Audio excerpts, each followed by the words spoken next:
આજના વિડીયોમાં એવા ઉપયોગી આઈડિયા શેર કર્યા છે કે તમારા કામ પણ સરળ થશે, તમારા પૈસા, તમારો સમય અને મહેનત પણ બચશે. તો વિડીયો ખૂબ જ ઇન્ફોર્મેટિવ છે, એન્ડ સુધી જોજો અને સારો લાગે તો લાઇક કમેન્ટ જરૂરથી કરજો. તો જો આ રીતના જે સ્ટીલના તાળા હોય છે ને અમુક ટાઈમ થાય એટલે કટાઈ જતા હોય છે. જો અહીંયા એકદમ તેની પાલિશ સરસ છે અને આગળથી પાલિશ પણ ઉખડી ગઈ છે અને ખૂબ જ કાટ લાગી ગયો છે. તો તેને સાફ કરવા માટેની ખૂબ જ સરસ આઈડિયા બતાવું છું. જો આ રીતે આપણે એક લીંબુની ફાડ લઈ લેવાની અને ત્યાર પછી અહીંયા બેકિંગ સોડા જે આવે છે ને, સાજીના ફૂલ પણ જેને કહેવાય છે, તે આપણે લઈ લેવાના અને લીંબુની ફાડ ઉપર જ આપણે જે બેકિંગ સોડા છે ને, ખાવાનો સોડા, તે એડ કરી દીધો છે. જુઓ, અને ત્યાર પછી આપણે તાળાને લઈ લઈશું અને આ રીતે આપણે લગાવી દઈશું. પહેલાં તો આપણે જ્યાં પણ કાટ છે ને ત્યાં આ રીતે આપણે સરસ રીતે લગાવી દેવાનું બધી જ બાજુએ. જુઓ, અહીંયા કોર ઉપર પણ છે અને આ રીતે આગળની ભાગે પણ ખૂબ જ છે.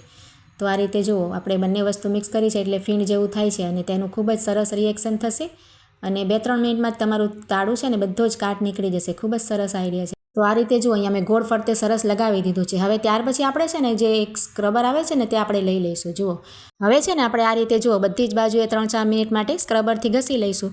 તો જેમ જેમ તેનો કાંટો ઓગળતો જશે ને તો આપણે તે સરસ રીતે સાફ થઈ જશે. જુઓ, અહીંયા મેં 3-4 મિનિટ માટે ઘસી લીધું છે.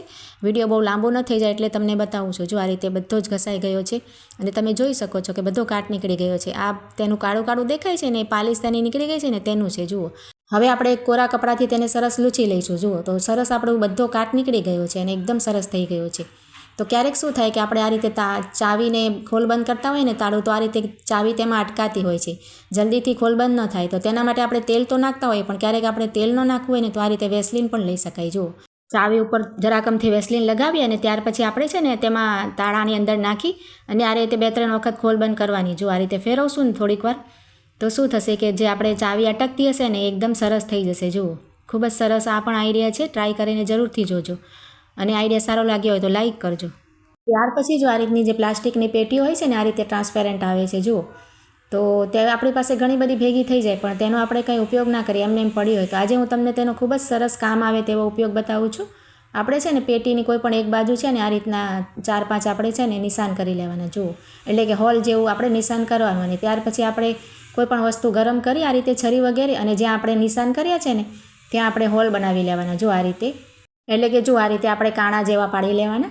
તો અહીંયા જુઓ, જેટલા પણ મેં નિશાન કર્યા હતા ને 4-5, એ રીતે મેં હોલ બનાવી લીધા છે, તમે જોઈ શકો છો. હવે આપણે છે ને આ રીતના ડબલ સાઇડ ટેપ આપણે લઈ લેવાની અને તેના આપણે 2 પીસ આપણે કટ કરી લેવાના. જુઓ, અને જે પેટી છે ને તેને આ રીતે તળિયામાં પાછળની ભાગે આપણે બંને પીસ પાસે લગાવી દેવાના. જો આ રીતે એક પહેલાં લગાવવાનું અને થોડીક જગ્યા મૂકી અને બીજો આપણે એક લગાવી દઈશું. જો આ રીતે બરાબર પ્રેસ કરવાનું એટલે સરસ ચોંટી જાય અને આ રીતે તૈયાર થઈ જાય ને પછી આપણે તેને છે ને બાથરૂમમાં કે પછી આપણે જ્યાં પણ બ્રશ કે ટૂથપેસ્ટ કે રાખતા હોઈએ ને ત્યાં આપણે તેને ચોંટાડવાની. જો આ રીતે પહેલાં આપણે કાગળ જે સ્ટીકર છે ને તે કાઢી લઈશું બંને અને ત્યાર પછી આ રીતે આપણે દિવાલમાં લગાવી દઈશું. એટલે અહીંયા ટાઇલ્સ હોય છે બાથરૂમ વગેરેમાં તો સરસ રીતે છે ને ચોંટી જશે. જો આ રીતે ચોંટાડીને સરસ તેને અંદરથી પ્રેસ કરવાનું એટલે કઠણ થઈ જાય અને નીકળશે નહીં તમારે. જુઓ, તો આ રીતે સરસ સેટ થઈ ગઈ છે પેટી. અને હવે આપણે જુઓ, બ્રશ જેટલા પણ રાખવા હોય ને, આપણે જે હોલ કર્યા હતા ને તેમાં આપણે બ્રશ લગાવી દેવાના. તમારે 4 જેટલા પણ ઘરમાં હોય, 4 કે 5 આ રીતે, તો બધા બ્રશ તેમાં આવી જશે. જુઓ, ખૂબ જ સરસ આઈડિયા છે. અને આ રીતે બાળકોનું ફેસ વોશ હશે કે પછી ટૂથપેસ્ટ પણ આવી જશે અને મચ્છર પણ ના બેસે તેની ઉપર. તેનું જે ઢાંકણ હોય છે ને પેટીનું, તે પણ તમે બંધ કરી શકશો. જુઓ, ખૂબ જ સરસ આઈડિયા છે. તમે ટ્રાય કરીને જરૂરથી જોજો આ બનાવીને. જુઓ, કોઈ પણ માખી મચ્છર પણ જીવજંતુ પણ બેસશે નહીં. ખુલ્લા હોય તો આપણે બધા જીવજંતુ પણ બેસતા હોય બ્રશ ઉપર.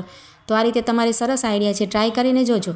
ત્યાર પછી જો આ રીતના આપણે જે માટલા હોય ને જૂના થઈ જાય તો શું થાય કે જો આ રીતના ઉપર ક્ષાર જામી જાય, કેમ કે મીઠાવાળું પાણીમાં મીઠાનો ભાગ હોય છે, તેનાથી આ રીતે સફેદ થઈ જાય તો ખૂબ જ દેખાવમાં પણ ખરાબ લાગે, સારું પણ ન લાગે અને તેમાં પાણી પણ ઠંડુ ન થાય. તો આપણને એમ થાય કે હવે આપણે નવો માટલું લઈ લઈએ અને તેને આપણે કાઢી નાખીએ એમને એમ જ. પણ આજે હું તમને એક સરસ આઈડિયા બતાવું છું. આપણે જે ક્ષારનો જે દાગ છે ને તે પણ તમારે 1-2-3 મિનિટમાં જ સરસ સાફ થઈ જશે અને જે માટલું છે ને જૂનું, એ તમને એકદમ નવા જેવું લાગશે, એકદમ નવા જેવું ચમકદાર થઈ જશે. તો તેના માટે મેં અહીંયા પ્લાસ્ટિકનો જે આવે છે ને આ રીતના, જુઓ, તે અહીંયા લઈ લીધું છે. તમે સ્ક્રબર પણ લઈ શકો. જુઓ, મારી પાસે આ નવું જ છે, વાપરેલું નથી, એટલે મેં અહીંયા નવું છે એટલે આ જ લીધું છે. હવે આપણે જે સાજીના ફૂલ આવે છે ને જેને આપણે ખાવાનો સોડા પણ કહીએ છીએ, જો એ આપણે અહીંયા અડધી ચમચી જેટલા લઈ લીધા છે અને આ તાર ઉપર આપણે નાખી દઈશું. જુઓ, અને ત્યાર પછી આપણે જે ખાવાનું મીઠું હોય છે ને તે આપણે લઈ લીધું છે અડધી ચમચી જેટલું.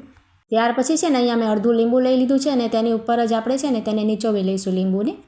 જુઓ, જરાક અમથું નીચોવી લીધું છે અને હવે આપણે તેને માટલા ઉપર સરસ રીતે ઘસી લેવાનું છે. જુઓ, અને જ્યાં આપણને એમ લાગે કે અહીંયા દાગ સફેદ વધારે છે ત્યાં આપણે સરસ રીતે ઘસીશું અહીંયા 3-4 મિનિટ આપણે ઘસવાનું છે જુઓ. એટલે બધા જ તમે જોજો કે સફેદ દાગ બધા નીકળી જશે અને માટલું આપણું એકદમ નવા જેવું થઈ જશે અને તમને લાગશે જ નહીં કે આપણે જૂનું માટલું હતું. એટલું સરસ રીતે સાફ થઈ જશે. જુઓ તમને બતાવું છું અહીંયા સાફ કરીને. આ દાગ તમે જુઓ કેટલી સરળતાથી નીકળી જાય છે. પહેલાં જુઓ કેટલા ઘાટા છે અને આનાથી આપણે ઘસશું ને તો બધા જ ધીરે ધીરે દૂર થઈ જશે અને જે આપણી જે પ્રિન્ટ તેની ડિઝાઇન છે ને તે નહીં નીકળે. ફક્ત આપણે જે દાગ હશે ને તે જ નીકળશે. જુઓ કેમ કે આપણે અહીંયા બેકિંગ સોડા અને લીંબુ અને મીઠું જે લીધું છે ને તેનાથી બધા જ જે સફેદી છે ને તેની ક્ષાર તે બધું સાફ થઈ જશે ધીરે ધીરે. જુઓ બધું નીકળતું જાય છે, તમે જોઈ શકો છો વિડીયોમાં. તો આ રીતે તમે ટ્રાય કરજો તો તમને જે જૂનું માટલું હશે ને તે પણ તમને કામ આવશે. આપણે 2 માટલા ભરવા થાય, એક નવું અને એક જૂનું. તો આપણે એકબીજામાં પાણી આપણે આગળ પાછળ રાખેલું હોય તો નાખવા થાય તો આપણે આ માટલું પણ એકદમ સરસ ઉપયોગી થઈ જશે. જુઓ અહીંયા બધી જગ્યાએથી હું ઘસીને તમને બતાવું છું. અહીંયા નળ પણ આપણે સરસ રીતે જેવા તેવા હાથ લાગતા હોય ને તો તેમાં પણ કાળા દાગ થઈ જાય તો તેને પણ આપણે આનાથી જ ઘસી લેવાનું છે. તો નળની આજુબાજુ પણ જે દાગ તમારે થઈ ગયા હશે ને તે પણ બધા દૂર થઈ જશે. આ રીતે આપણે ચોખ્ખું કરી લેવાનું. અને જુઓ ત્યાર પછી આપણે છે ને અહીંયા નીચે તળિયું પણ ઘસી લીધું છે. તો આખું માટલું આપણે અહીંયા ઘસીને હું તમને બતાવું છું. જુઓ તમે જોઈ શકો છો ને ખાલી ઘસવાથી જ આપણે દાગ નીકળી ગયા છે. હજી પાણી તો આપણે નાખવાનું બાકી છે. તો અહીંયા હું તમને પાણીથી ધોઈને પણ બતાવીશ. તો જુઓ બધી જ જગ્યાએથી આપણે પાણી નાખી દીધું છે. તમે જુઓ કેટલો મેલ બધો જે હતો ને તેનો ક્ષાર એ બધો નીકળી ગયો છે.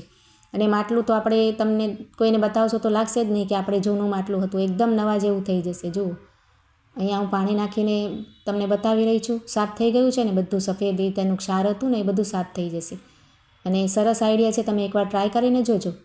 હવે છે ને આપણે અંદરની ભાગે પણ આપણે 1 ચમચી મીઠું નાખી દઈશું. તો અહીંયા આપણે છે ને જે સિંધવ મીઠું આવે છે ને તે તમે લેશો ને તો વધારે સરસ રહેશે. કેમ કે તેના માટલાની જે અંદરની ગરમી હશે ને એ બધી શોષી લેશે અને આપણે સરસ અંદરથી ઠંડુ પાણી પણ થશે તેમાં. તો આ રીતે હાથ નાખીને આપણે વિચરી લેવાનું. અંદરથી આપણે ઘસવાની જરૂર નથી.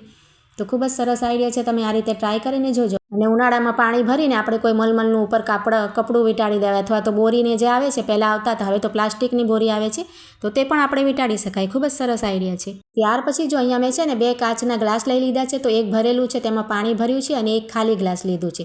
તો અહીંયા મેં પાણી ભર્યું છે પણ આપણે જે દૂધ હોય કે પછી જ્યુસ આપણે કોઈ બીજા ગ્લાસમાં એડ કરવું હોય તો શું થાય, જો આ રીતે પાણી કે દૂધ કે જે પણ વસ્તુ લિક્વિડ હોય ને ધોળાઈ જાય. જો આ રીતે આપણે સરસ નાખી ન શકાય ભરેલું હોય એટલે. તો તેના માટે તમને એક સરસ આઈડિયા બતાવું છું. જો અહીંયા મેં લૂછી લીધી છે, પ્લેટને એકદમ કોરી કરી લીધી છે. હવે આપણે આ રીતે એક ચમચી લઈ લેવાની અને જે ભરેલું ગ્લાસ છે ને તેની ઉપર આપણે આ રીતે ચમચી સેટ કરી લેવાની. જો આ રીતે રાખવાની અને ત્યાર પછી તમે બીજા ગ્લાસમાં પાણી કે કોઈ પણ વસ્તુ દૂધ કે પછી કોઈ થમ્સઅપ જેવું હોય તે આમ રેડશો ને તો તમારે નીચે ઢોળાશે નહીં અને ખૂબ જ સરસ રીતે તેની ધાર થશે. જુઓ અહીંયા જુઓ પ્લેટ જરા પણ આપણી ભીની નથી થઈ, એકદમ કોરી છે. જુઓ તો આ આઈડિયા પણ ખૂબ જ સારો છે. તો આજના આઈડિયા કેવા લાગ્યા તે કમેન્ટ દ્વારા જરૂરથી જણાવજો અને સારા લાગે તો લાઇક કરજો અને ચેનલને સબસ્ક્રાઈબ કરજો.